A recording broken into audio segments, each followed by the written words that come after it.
Olá, boa tarde. Vamos para mais um podcast Se Cuidar Faz Bem. Sejam todos bem-vindos. Hoje, terça-feira, dia 26 de março. E estamos aqui com a nossa agenda de março sendo encerrada em homenagem às mulheres, um mês todo especial.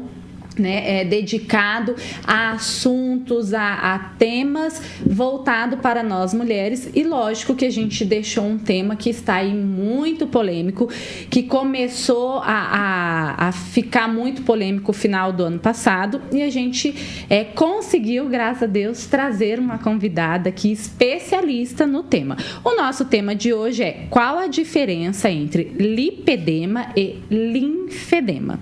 Estamos aqui na bancada, eu e minha parceira. Boa tarde. Eu e a Bia Segantini, e a nossa convidada de hoje para estar conversando conosco, para estar tirando todas as dúvidas. E eu peço para que você que está aqui neste momento, que está escutando esse podcast, encaminhe para todas as mulheres. É um tema muito novo, falado aqui, no Brasil, e eu tenho certeza absoluta que aqui vai ficar muito esclarecedor, porque a nossa especialista de hoje é a doutora Flávia Neroni, né, doutora? Isso mesmo. Seja muito bem-vinda ao nosso podcast. Obrigada, Patrícia. Obrigada pelo convite. Eu estou muito feliz de poder compartilhar um pouquinho do meu conhecimento com vocês. A gente que agradece. Estava vendo a doutora Flávia. Ela é médica vascular, especialista em varizes e especialista em lipedema. Então, a gente já vai começar com a pergunta principal, mas não é para você já ouvir a primeira explicação e ir embora, não. Você fica até o final, porque vai ter aqui, assim, a gente vai desmistificar muitas questões relacionadas a esse assunto. Doutora, qual a diferença entre lipedema e linfedema? Bom, primeiro eu vou ter que trazer para vocês um pouquinho o que é cada uma. Tá? Então, o lipedema, ele é uma doença do tecido conjuntivo, que é um tecido que faz parte da formação da gordura, que leva a um aumento da desproporção dos membros, aumento das pernas em relação ao tronco, e traz várias características da doença. E uma das principais é a dor. Então, é uma gordura dolorosa. Além de ter essa desproporção, esse aumento do volume, é uma gordura que dói, diferente da gordura da obesidade, por exemplo. Tá? Enquanto que o linfedema, ele é uma doença do tecido linfático. O tecido linfático é um sistema que faz parte do sistema vascular. Então, é um sistema que vai...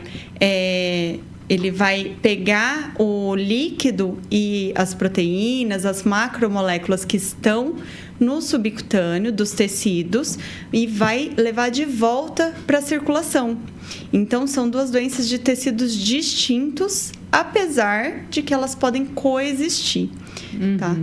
E por que tem tanto essa dúvida, o que é um, o que é outro? As duas doenças acometem principalmente os membros inferiores, então isso já faz parte de uma das confusões que acontece, e elas causam aumento do membro. Tá? Que é clássico de diferença? O lipedema, ele é bilateral. Então, a gente fala que é assimétrico, ele é simétrico, mas ele pode ter um pouquinho de diferença de volume entre um e outro, mas os dois lados são acometidos. Enquanto que o linfedema, quando ele vem na forma pura, só linfedema, ele acomete principalmente uma perna só. Uma perna, ou ele é extremamente desproporcional. Né? Então, são essas características mais importantes.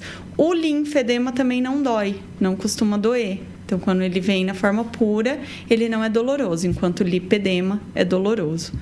Eu até estava falando para a doutora, gente, eu sou da época do papel, não sei se vai dar para visualizar bem, mas eu trouxe aqui uma imagem, da diferença. Então, aqui, né, as duas pernas aqui iguais e uma... que diferente.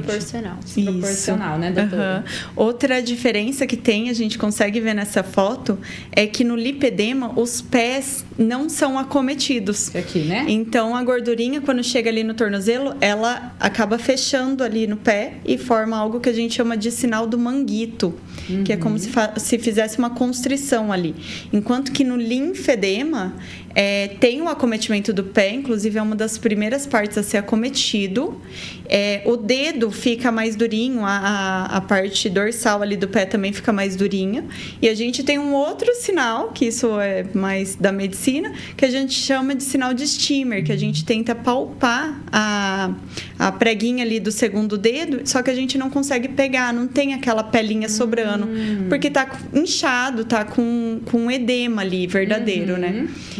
E algo importante é que a paciente com lipedema, ela chega várias vezes relatando que tem edema, né? Eu tô inchado, eu tô com edema. E quando a gente fala em edema verdadeiro, a gente tem líquido ali naquele subcutâneo. Só que quando a gente vai fazer um ultrassom e a paciente só tem lipedema, não tem outra comorbidade, a gordura, ela é homogênea, não tem líquido ali no meio. É muito mais a sensação de edema do que o edema em si, do que o líquido livre ali, né? Então, isso é diferente também no linfedema. O linfedema tem líquido ali no subcutâneo e é bem visível quando a gente passa o ultrassom. Então, essa é outra característica. Linfedema é elefantíase? Ou aí a gente já entra em outro... Não, a elefantíase, eles estão relacionados. A elefantíase vem de um parasita, né? Que acaba se alojando no sistema linfático e causando a obstrução dos canalículos linfáticos. E daí ele gera o linfedema, porque ele gera uma destruição do sistema linfático e começa a acumular líquido, a linfa, nos membros inferiores. Geralmente a elefantíase ele pode acometer os dois membros. Então, pode acabar tendo essa confusão também, tá? Mas hoje é muito mais raro, ainda mais em países em desenvolvimentos e desenvolvidos, é bem mais difícil de encontrar elefantíase em si. Quando a pessoa... Existe operação, assim, de linfedema? Existe em alguns casos, tá? Um dos casos que é mais clássico, essa cirurgia de linfedema, é quando... o paciente ou a paciente tem linfedema por conta de um trauma cirúrgico ou algum outro acometimento que levou à destruição de linfonodos, principalmente. Então, por exemplo, uma paciente que tem câncer de mama, né? Vai fazer o esvaziamento da mama, vai retirar, fazer a mastectomia e muitas vezes vai ter que fazer a linfadenectomia, que é a retirada dos gânglios da região axilar. E essa retirada dos gânglios, ela pode gerar um linfedema secundário, porque a gente está tirando parte do sistema linfático. Então, para esses casos, existem cirurgias de implante, de transplante de linfonodos. Não é tão clássico de ser feito, são poucos profissionais que fazem, só que essa é uma das cirurgias que é feita para linfedema. Tá? Do braço eu já atendi bastante cliente, mas isso mais antigamente ali, no início da empresa. A gente vai fazer agora 27 anos, há uns 15 anos atrás a gente atendia bastante, vendendo braçadeira, porque passou pelo procedimento da mama, né? Teve o câncer e aí realmente o braço ficava bem inchadinho. Hoje já é mais difícil. Hoje tem técnicas menos invasivas do procedimento. É feita a escolha de quem vai realizar a linfadenectomia ou não. Então, tem todo um protocolo que acaba diminuindo a necessidade desse procedimento, né? Então, acaba tendo menos pacientes com o linfedema de membro superior por causa disso. E, doutora, pra gente começar a falar agora de lipedema, porque eu acho que o que fez realmente o boom e o que faz essa confusão é o lipedema, né? Sim. Ele meio que toma o lugar do linfedema e eu mesmo vou enrolando, eu vou falando tudo. O que eu falo? Você fala limpedema. Eu junto um com o outro, que não é nada, mas eu junto, falo errado. Né? Mas o lipedema, né? Por que ele fez esse boom? O que aconteceu nos últimos anos foi um aumento do estudo dessa doença. Então, essa doença foi primeiramente descrita lá em 1940, onde teve os primeiros artigos, foram 2 artigos, se não me engano, publicados. Era a doença da gordura dolorosa, né? Foi descrita como uma gordura dolorosa. E a partir daquele momento foi meio que deixado de lado a doença. Então foram feitos pouquíssimos estudos de lá para cá e esses estudos voltaram a ganhar força nos últimos anos. Então, como não se sabia muito sobre a doença, não se falava tanto, não tinha diagnóstico. Muitos profissionais, inclusive, falavam que não existia. E isso ainda acontece. Tem muitos profissionais que ainda olham e falam, não, lipedema não existe, é um aumento da gordura. E isso ainda é uma grande polêmica. Hoje já se sabe, já é muito bem definido, é sim uma doença, tem várias alterações estruturais que já foram estudadas, que estão relacionadas à doença, não é só uma gordura dolorosa, é muito além disso. E, inclusive, já entrou para o último CID, que é o Código Internacional de Doenças, então para o CID-11, entrou como doença, então ganhou uma numeração de doença. Então, hoje já não tem essa discussão, mas existe ou não existe, mas começou a tentar descobrir terapêuticas eficazes, medicamentos que ajudam, o que pode, o que não pode. Isso ainda é muito nebuloso.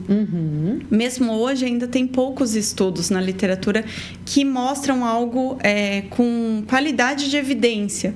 Então, tem vários estudos novos, mas estudos com qualidade, que tem uma grande quantidade de pacientes, que as revisões sistemáticas não tem tantas. Então, a gente acaba entrando num meio científico e começando a discutir entre os médicos e os profissionais da área da saúde que trabalham com a doença sobre o que está vendo de evidência dentro do consultório. Então, a gente está tendo que fazer um networking. Cada artigo que sai, a gente estuda, a gente lê, para tentar descobrir o que realmente ajuda essas pacientes. Então, não tem um medicamento que eu vou entregar para a paciente e vou falar assim, não, isso daqui vai te ajudar, isso daqui vai melhorar. E é muito individual. Como é uma doença que tem vários parâmetros que acabam influenciando e piorando e causando a inflamação ali daquela gordura, a gente não tem só um método de tratamento. A gente vai precisar de uma nutricionista que vai atuar ali na parte da dieta anti-inflamatória, vai entrar com os alimentos certos, vai definir o que cada alimento afeta cada paciente, porque o que me afeta não afeta a Bia, não afeta você, é muito diferente. Então, algo que me inflama não inflama a minha paciente. Eu preciso ter um acompanhamento nutricional. Isso é um dos pilares mais importantes. Outro pilar é o estresse. O estresse influencia e acaba piorando os sintomas, piorando a inflamação. Então, hoje fala-se muito em gerenciamento do estresse. É o outro pilar de tratamento, de manejo do lipedema. Além disso, o exercício físico é importantíssimo. Qualquer exercício físico vai melhorar? Não. Tem exercício físico que para cada, lógico, muito individualizado, mas para cada paciente tem exercícios que podem acabar agravando um pouquinho por conta de impacto, inflamação, gera ali dor. A gente sempre fala, tudo que dói no lipedema, a gente acaba tirando o pé e não indicando, né? Mas vão ter aqueles exercícios que vão ser mais efetivos, que vão ser mais eficazes, como uma hidroginástica, uma hidrobike, a caminhada. E isso é algo que também precisa ser junto com um profissional para entender o que cada paciente vai precisar. Além disso, a gente trabalha muito com a fisioterapia. Então, a fisioterapeuta é super importante no tratamento do lipedema, com a drenagem linfática, com a terapia física complexa, com a compressão elástica, com exercícios físicos na plataforma vibratória. Então, olha quantas vertentes de tratamento a gente tem, quantas áreas para atuar na paciente com lipedema. Então, é algo muito mais complexo do que uma gordura inflamada, uma gordura dolorosa. Então, saíram vários exames atuais e acho que esse aumento do estudo e ainda a falta de evidência que mostra algo assim definitivo gera muita discussão, gera então muita gente falando sobre o assunto, querendo entender cada vez mais. E as pacientes, as mulheres que podem ser que tenham, que suspeitam que tenha, começam a ver na internet e começam a interagir. E é uma população muito grande. Tem estudos brasileiros mostrando uma prevalência no Brasil de 12% das mulheres. Eu vi isso. Só que isso, quando a gente vai ver na prática clínica, talvez esteja subestimado, porque tem poucos diagnósticos ainda, tem poucos pacientes com diagnóstico efetivo. Então, a gente vê que talvez seja muito maior esse número. Então, isso que causa essa grande polêmica, que causa esse boom da informação do lipedema. Uma coisa que eu não imaginava que você acabou de falar, é uma coisa que a gente fala nesse podcast. O podcast em novembro fez 1 ano aqui na Jovem Pan, nós tínhamos, aí paramos, aí fizemos essa parceria, veio pra Jovem Pan em 1 ano em novembro aqui. E assim, esse ano eu falei, gente, eu quero trazer uma informação de qualidade, mas o que eu observei o ano passado todinho é a importância da atividade física, é a importância do movimento. E todos os especialistas que sentam aqui nessa bancada, independente da área, falam dessa importância. Nossa, e eu jamais iria ligar o lipedema com essa importância. Jamais. Não, totalmente. Assim, são alguns pilares importantíssimos e a atividade física, com certeza, faz parte. Por quê? Talvez uma informação que você ainda não tenha escutado falar. O lipedema, como eu falei no começo, ele é uma doença do tecido conjuntivo, não só da gordura. Então, ele não afeta só a gordura do subcutâneo, das pernas, dos braços. Ele afeta a articulação, ele afeta os vasos sanguíneos, os vasos linfáticos, ele afeta a musculatura, ele afeta a fáscia que cobre a musculatura. Essa fáscia, ela traz uma importância de força para o músculo em cerca de 30%. Então, essas pacientes, por conta do acometimento da face, essa fragilidade da face, eles têm muito mais dificuldade de hipertrofia e fortalecimento muscular.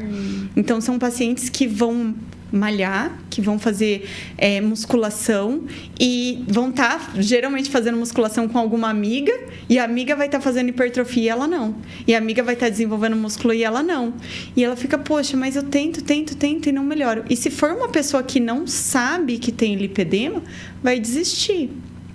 Então, isso é muito importante, a paciente conhecer a doença para ela ter um estímulo de ir atrás e de se cuidar, para ela entender que aquilo que todo mundo faz que é suficiente, aquelas 2, 3 vezes por semana que é suficiente para os outros, não é suficiente para ela.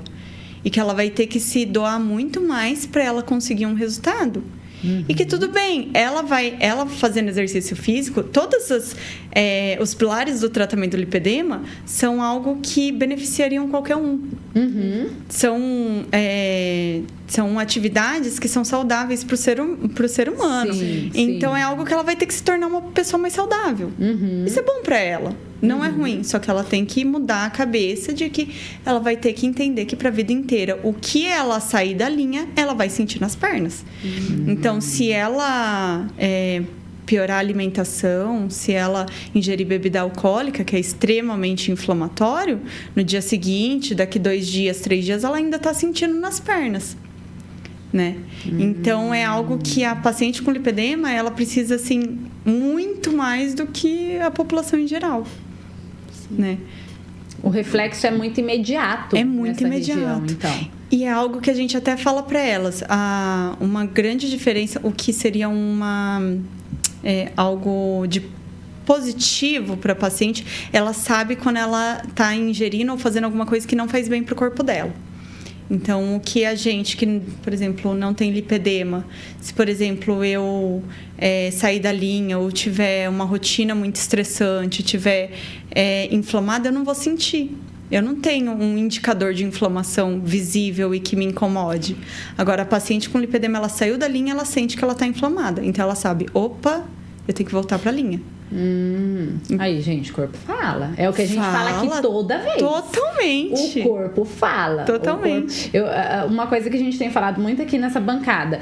Ai, dor de cabeça em excesso. Opa, peraí.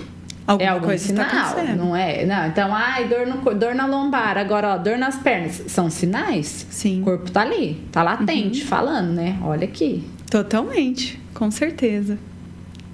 E alimentação e essa questão. Você falando, né? Eu acabei de comentar aqui com a doutora. A minha irmã fez recentemente, agora em janeiro, fez um tratamento, está em tratamento de lipedema. E ela começou essa busca, acredito que foi em setembro do ano passado, um pouquinho antes, mas assim, para a família, para nós, ela começou. Então, aí começou. Nós temos 3 anos de diferença, eu sou mais nova que ela.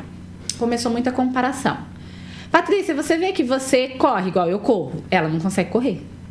Ela não consegue. Por conta da estrutura E física, eu sempre falava, vamos tentar. Ela falava, eu sinto dor, minhas pernas doem. E eu não entendi o porquê que a dela doía.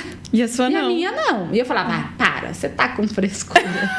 Então, e elas É frescura. E é comum, elas falam, todo mundo fala que eu não fiz o suficiente, que eu não tentei o suficiente, que é frescura. E é frequente, porque a gente não tem ideia da dor que é. A dor que essas pacientes sentem são dor de isquemia, que é a falta de oxigênio. Então, sabe a dor do infarto? É a mesma dor que ela tem na perna. Muita dor. Porque como ela tem um aumento do tecido subcutâneo, os vasos sanguíneos, apesar de se proliferarem, eles se proliferam de forma errônea e não suficiente. Então, não chega oxigênio suficiente naquela perna. E quando ela está inflamada, pior, ela precisaria de mais oxigênio e acaba não tendo. Então, tem as dores. Então, por isso que é uma dor assim que... É uma dor crônica que elas têm. Muitas não têm noção da dor que sente, porque está acostumada.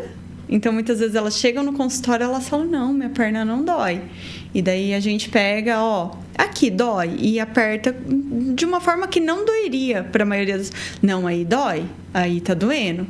Ah, não, essa dor eu tô sentindo. Ou então, começa um tratamento clínico, começa a melhorar, a desinflamar e fala, eu não sabia o quanto eu sentia de dor. Eu não tinha Porque ideia. acostumou, né? Acostuma.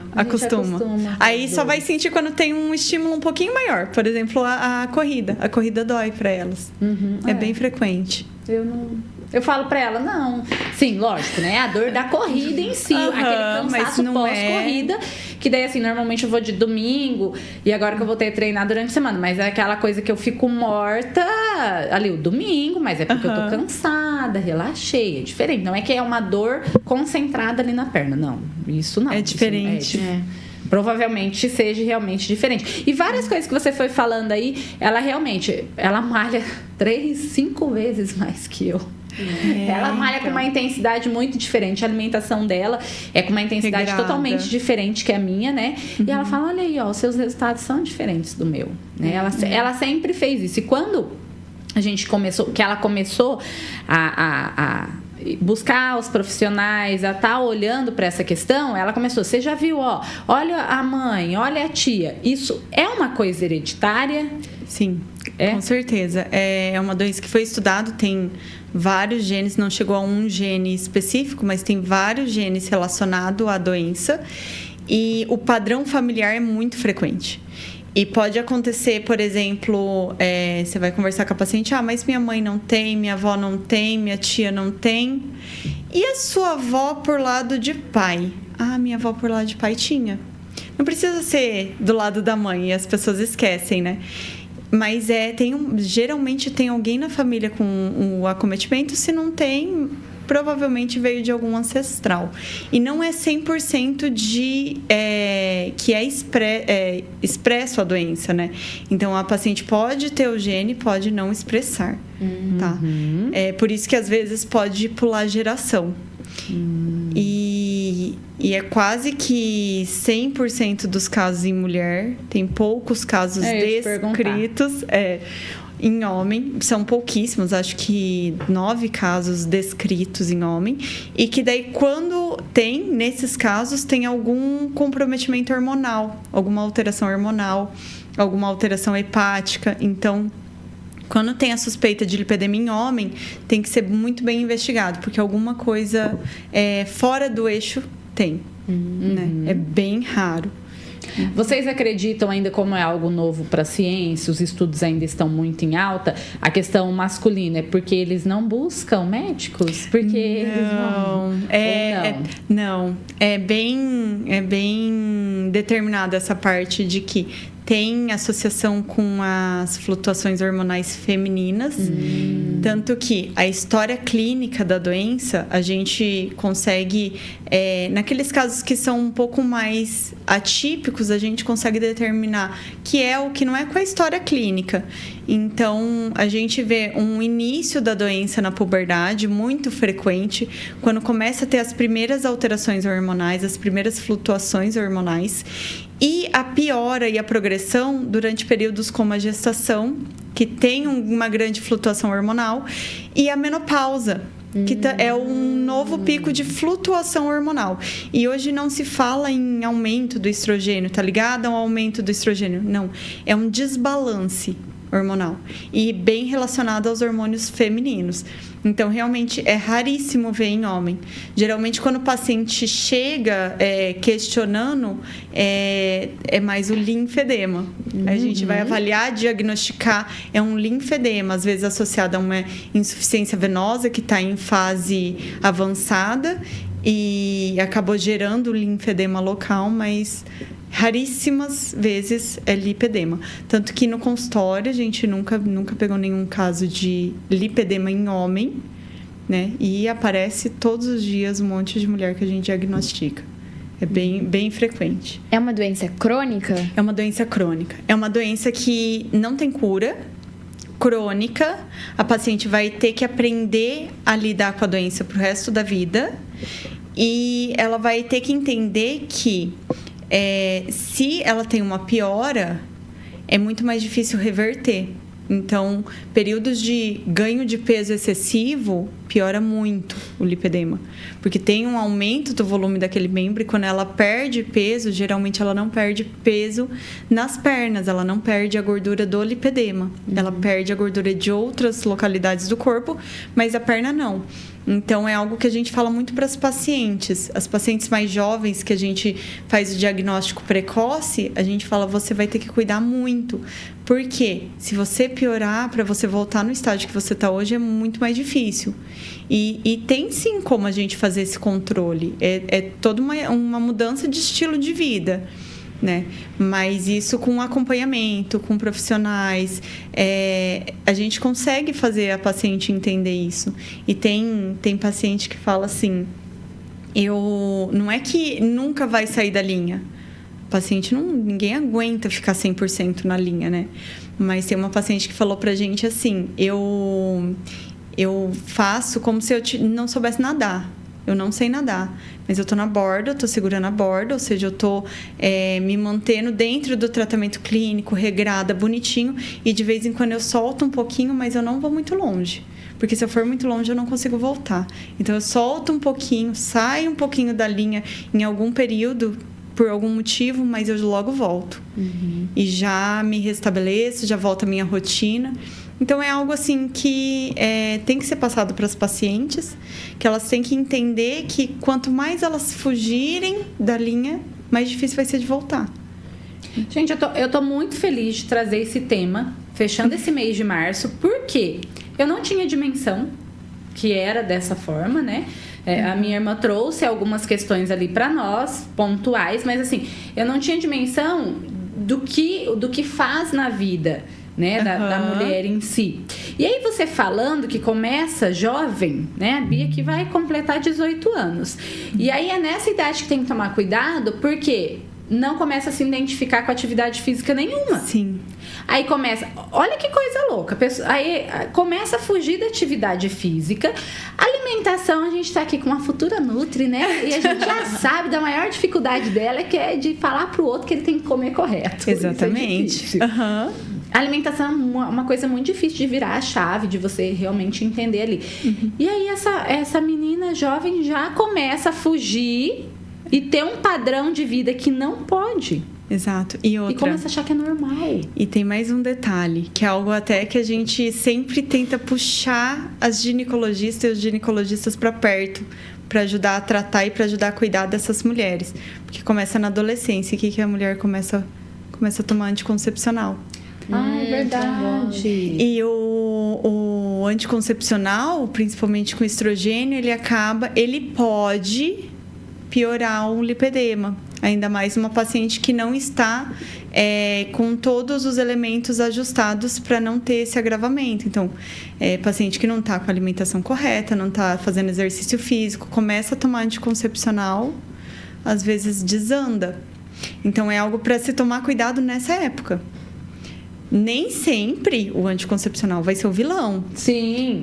Uma mulher que é totalmente regrada, que ela, em alguns momentos, ela vai poder sim fazer uso. Só que junto com o profissional e com o profissional que entende sobre isso.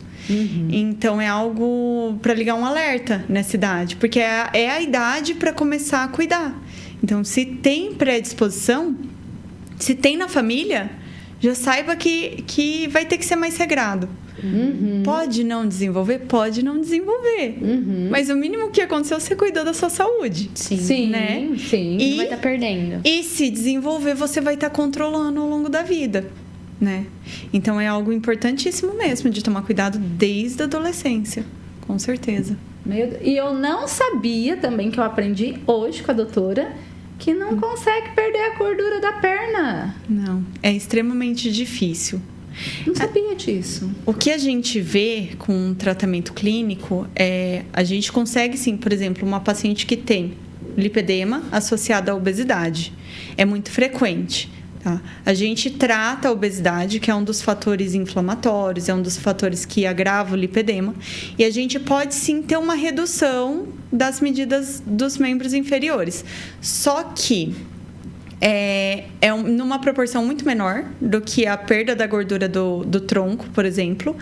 E é uma gordura muito mais resistente, porque é uma gordura que forma fibrose local. E daí, como tem essa fibrose, é muito mais difícil de eliminar ela, de reduzir ela. Então, essa gordura vai ser muito mais difícil de reduzir do que uma gordura da obesidade comum. Pode ter gordura do lipedema junto com a gordura da obesidade ali naquele membro? Pode. Então, alguns locais do membro pode diminuir mais do que o outro. Entendeu? A questão da cirurgia que a gente estava conversando é um dos pilares, porém, é o que a gente fala é a cereja do bolo. A gente só vai partir para a cirurgia, só é um tratamento que a gente vai pensar em realizar depois que todo o resto tá regular, tá? O básico tem que estar sendo feito, bem feito, né? Então, tem que a alimentação tá correta, exercício físico correto, gerenciamento do estresse correto, intestino tem que estar funcionando, tem que estar desinflamada. A paciente já tem que entender que é aquela a vida dela.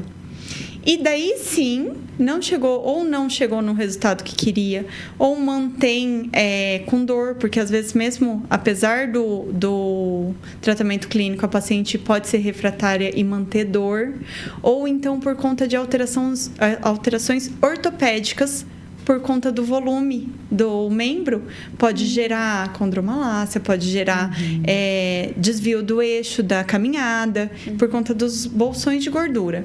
Então, daí sim, nesse momento, a gente indica a cirurgia. Mas é uma cirurgia muito mais funcional do que estética. Então, paciente que chega, eu quero fazer lipo porque eu quero melhorar a estética. A gente, pera lá, vamos pontuar o que pode melhorar de estética, o que não vai melhorar. Porque uma lipo de membros inferiores, uma lipo de pernas, qualquer lipo, ela gera flacidez.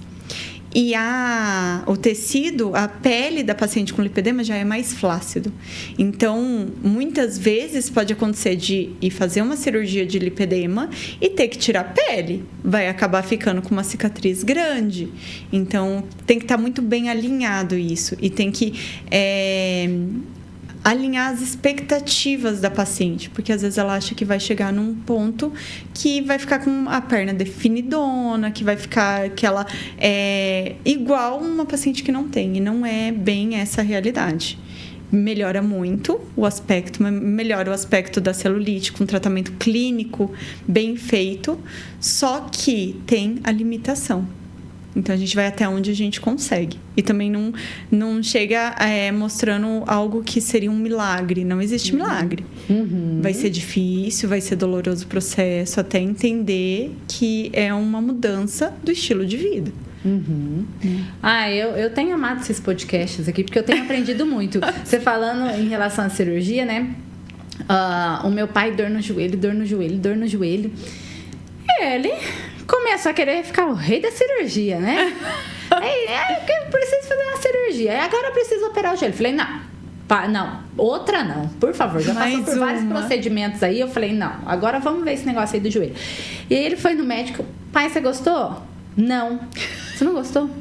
Não. Eu vou ter que fazer fortalecimento. Eu vou ter que fazer físio. Ué, tá certo. Por quê?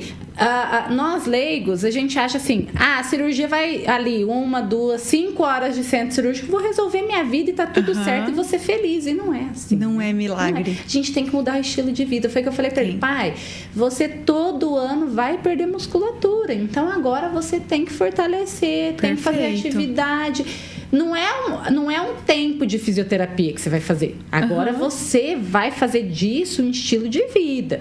E é realmente isso, né? É um novo estilo de vida. Descobriu, então tem que fazer uma mudança geral. Perfeito. Não adianta ir pro atalho, né? Eu quero um caminho mais curto. E é o que todo mundo vem querendo, né? É bem frequente. A paciente muitas vezes chega no momento de barganha, que ela já descobriu que tem a doença, já passou pelo luto, tá querendo algo que seja milagroso. E geralmente na cabeça das pessoas a cirurgia, né? Que é o atalho mais rápido para chegar no resultado final. E não é. Por quê? A cirurgia, se ela for feita, for realizada numa paciente inflamada, numa paciente que não tem a noção do que ela precisa mudar na vida dela, que o pós-operatório é super difícil, é super complicado. Ela tá num grau de inflamação alto e a cirurgia, ela causa uma inflamação maior. Então, vai para um patamar muito acima. Então, quando a gente vai pensar em cirurgia, a gente tira a inflamação, diminui a inflamação no valor mínimo que é possível para aquela paciente, para fazer a cirurgia que vai inflamar, vai subir um pouco, mas não vai chegar num pico gigantesco. Então, pós-operatório é muito mais difícil. E outra, se não mudar o estilo de vida, volta tudo. Então, acontece de muita paciente, já atendi muitas pacientes. Eu já operei 2 vezes a perna. Eu já fiz lipo 3 vezes. E parece que sempre volta. E não é que sempre volta, é que ela ainda não entendeu as mudanças que ela tem que fazer na vida dela. Ou então alguém não ensinou, porque sozinha a paciente não vai saber, não vai entender. Né? Até pouco tempo os médicos não sabiam isso também. Então teve muito médico que operou as pacientes, mas não tinha essa noção. E assim, não é culpa do médico também, não tinha esse conhecimento, entendeu? Então é algo, eu sei fazer lipo, o cirurgião plástico, ele sabe lipar muito bem. Então por que não lipar a perna?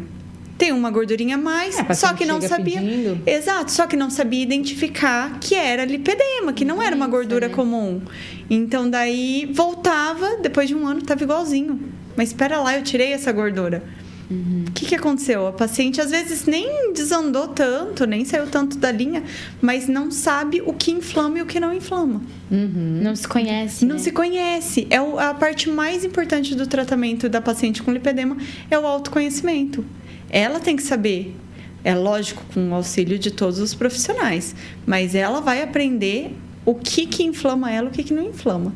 Entendeu? Tem pessoas que inflamam mais com alguns tipos de alimento, tem pessoas que inflamam com estresse, tem pessoas que inflamam com sono. Como que descobre que inflama com estresse e com sono? Com sono, noites mal dormidas. Eu tenho colegas médicas que sabem que tem lipedema e ela fala pra mim, o que desanda o meu lipedema é alimentação e sono. Noites mal dormidas, plantões, eu dormir mal, começa a aparecer os roxinhos, que são clássicos do lipedema, né? Aqueles roxinhos espontâneos, que antigamente o que as avós falavam? É roxinho de estresse. E elas não estavam tão erradas. Se fosse uma pessoa com lipedema e se fosse os roxinhos no local onde tem lipedema, o estresse pode causar mesmo. Inflama o local, é porque traz um aumento de cortisol, traz todo um desbalanço da homeostase do organismo. Então, acaba que influencia, sim.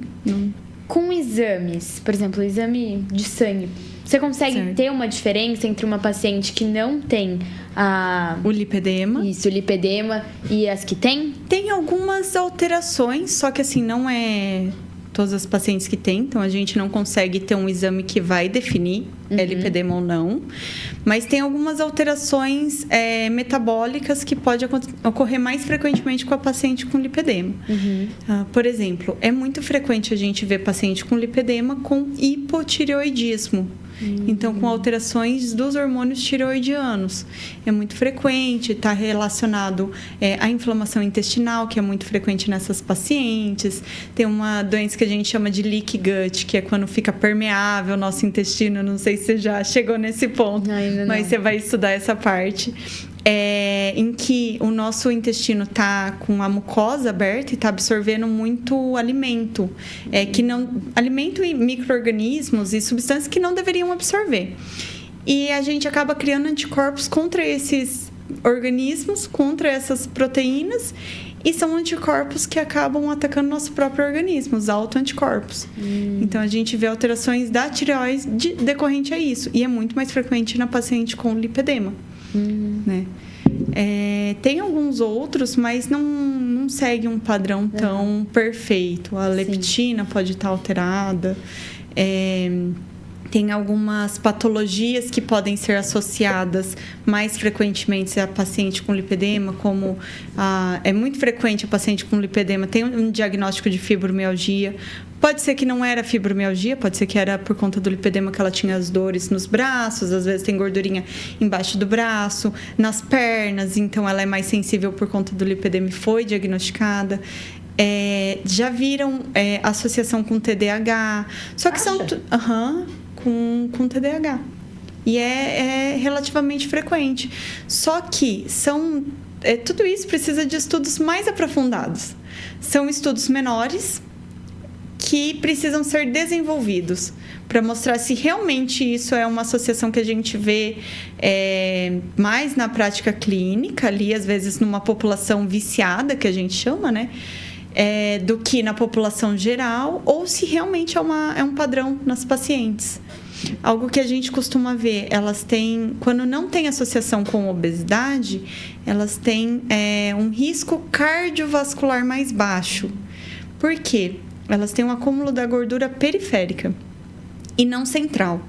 Então, esse acúmulo da gordura periférica, ele é cardioprotetor. Ele gera um metabolismo que vai ter menos risco de eventos cardíacos, eventos vasculares. Então, elas costumam ter o lipidograma, o colesterol, geralmente bons. Então, apesar de ter aquele aumento do volume da gordura e tal, a gente pensaria num aumento do colesterol, dos triglicérides, não, acaba não acontecendo, entendeu? Então, são alguns padrões que a gente consegue ver. Nossa, é uma doença que foge bem do... É extremamente complexo, A gente precisa de uma equipe, a gente fala lá na clínica, a gente tem uma equipe interdisciplinar, não é nem multidisciplinar, multidisciplinar. Por quê? A equipe multidisciplinar tem vários profissionais de várias áreas e que um acaba mandando o paciente para o outro e não tem tanta essa comunicação.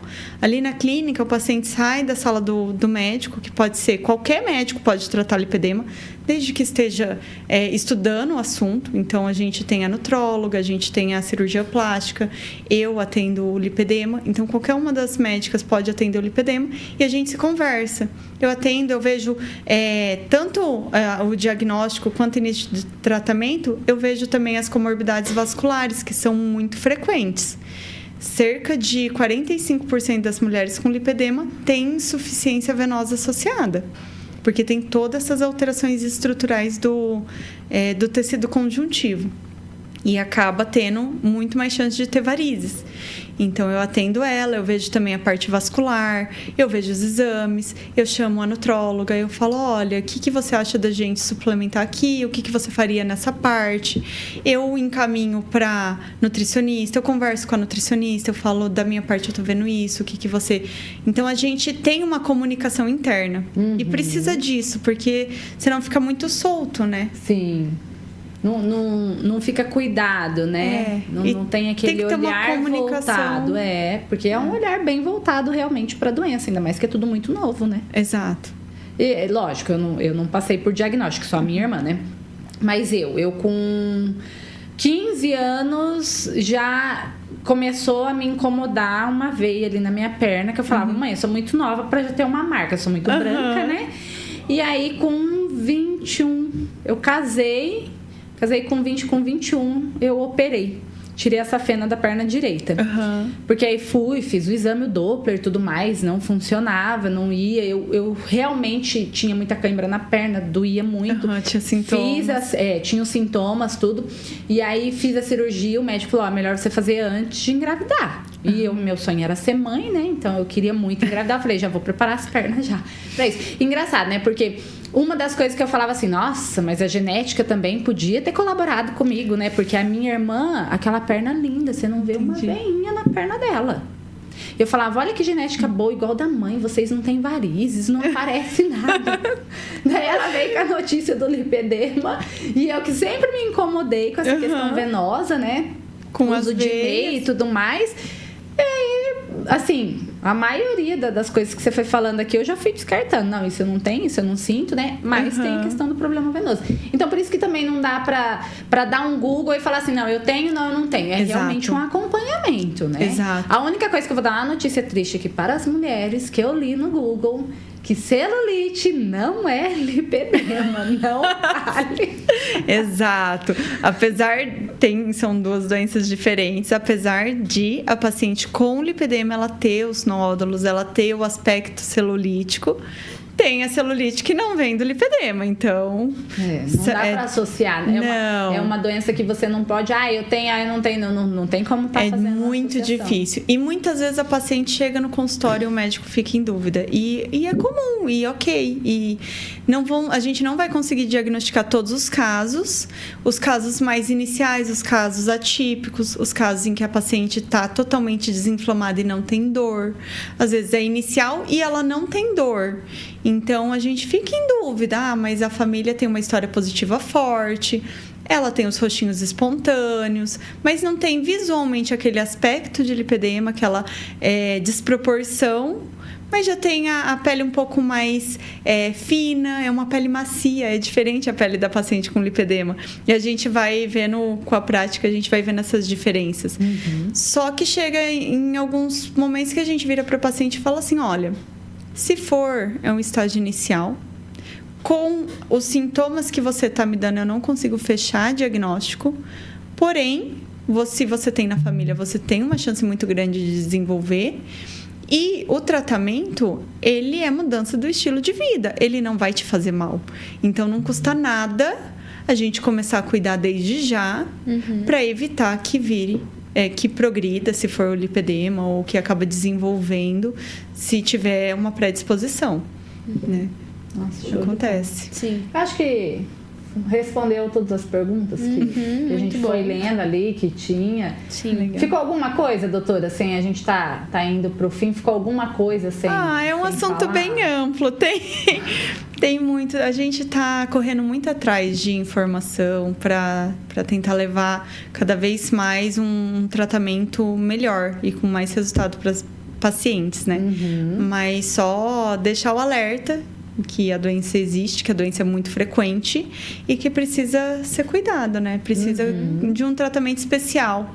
E procurar sempre um profissional que está estudando o assunto, porque não é fácil. Sim. Não vai ser qualquer médico que vai até querer tratar, porque é difícil, ele precisa parar e como se fosse uma nova especialidade, né? Então, são pessoas que estão ali no meio, que estão tentando aprender mais sobre a doença, e a gente vai crescer junto com os pacientes, porque os pacientes ensinam muito pra gente também. Então, o convívio, a prática clínica ali vai trazendo alguns insights que às vezes a gente não teria lido num livro.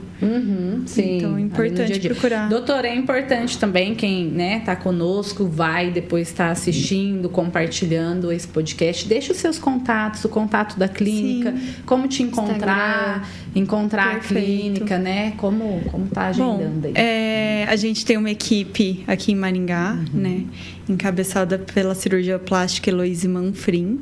A gente atende na clínica da Lago e Manfrim. A gente criou um centro de tratamento e de diagnóstico de lipedema, que é o CELIP. Inclusive, tem o Instagram do CELIP, que é CELIPBR. O meu Instagram é Flávia Neroni, tá? Então, eu atendo nessa clínica também, tanto a parte de lipedema quanto a parte vascular geral e varizes. E é isso. A gente tem bastante informação no Instagram. E a gente criou um aplicativo para portadora de lipedema. Eu já estava até deixando passar. Também chama CELIP. Tem vários vídeos. Com C normal. Com C. CELIP. P mudo. P mudo. Tá. CELIP. Legal. Isso.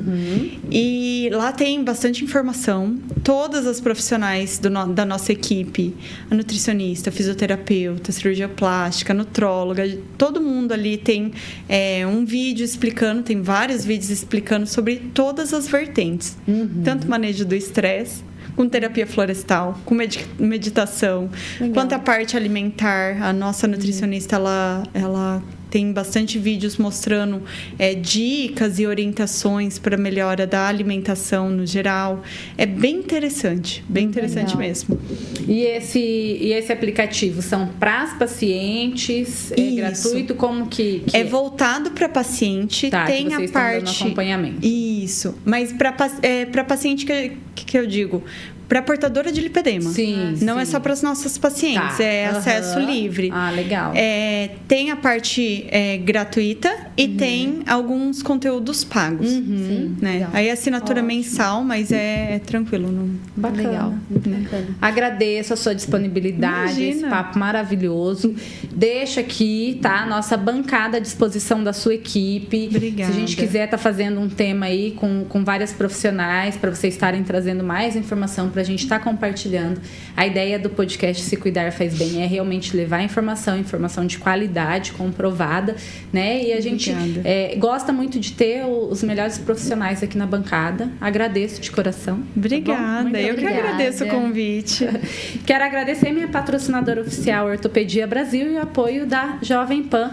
Muito obrigado a você que esteve conosco, que vai compartilhar, que vai curtir esse canal, depois vai estar conosco no canal do Ortopedia Brasil. O nosso muito obrigado e até o próximo podcast.